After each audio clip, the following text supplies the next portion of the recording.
Their recipe for virality. This week, they put out the top 10 number one selling products and number one selling beauty brands. And number one was Summer Fridays lip balm. Summer Fridays is, I think everyone listening will know, it's a skincare company. It's a leading skincare company. But if you don't know. Well, I would say that there's probably a bunch of us who aren't that familiar with Summer Fridays. I'm just trying to make you seem like you're still a part of the group if you were like, no idea what you're talking about, Camille. But Summer Fridays is like a leading millennial and now becoming like a Gen Z skincare brand sold in Sephora, owned by 2 influencers.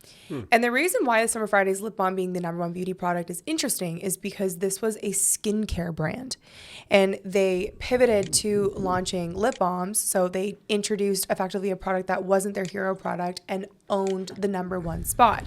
But I have some interesting intel from what your brand can learn from this business move, in that I've been working with beauty companies for a while now.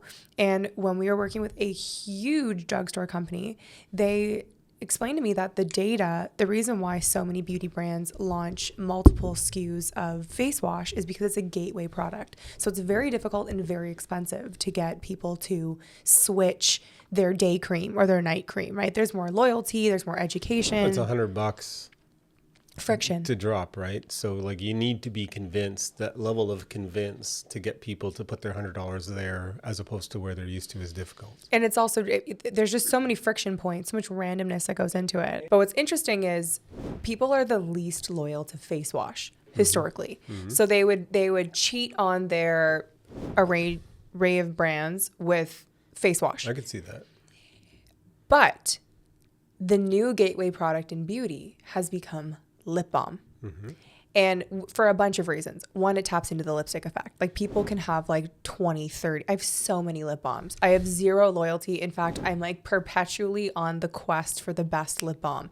And I don't know what I'm looking for in the lip balm, but I'm just convinced that a better one is out there. So I just buy them. What a perfect market condition for people who need to buy something. Yes. There's just so many people who need to buy something culture. Because you don't know, like lips are skin.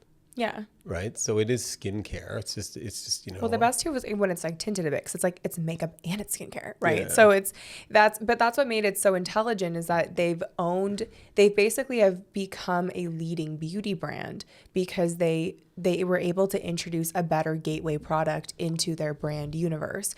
So what's really interesting about this piece is, even if you're not in beauty, thinking about how do you get customers into your brand universe? What is the entry point that you can tap into from buying psychology to allow less friction and more people to try your brand? So I just thought that was really intelligent. Yeah. And I think that a lot of brands they need to start thinking in terms of buyer psychology, thinking outside the box. Like marketing is warfare. Like you're at war in your category. And that's the biggest problem, is that business owners, you're sitting on your own little island and you obviously think your product is great. You have so much passion. You love what you do.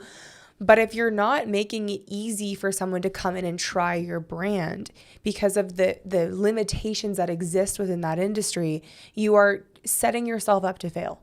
Their recipe for virality. The other thing that makes lip balm brilliant is it's a built-in viral product. It's portable. So anywhere that a woman goes with that lip balm, she's signaling to everyone that sees her putting it on a small Summer Fridays billboard, right? And it really has that virality because it takes you outside the home. Like it's harder with the friction points for evening cream when it's like the intimacy of like you, your partner, and your dog, who can't tell anybody that you're using that evening cream. And there's such a big, and then that's the other issue too, is like we don't trust influencers anymore. So like it's for someone to post about truly using the product, like it has, like, one, there's so much trust there, but two, there's so much friction to get that, like that evangelism with that product. That lip balm is so intelligent.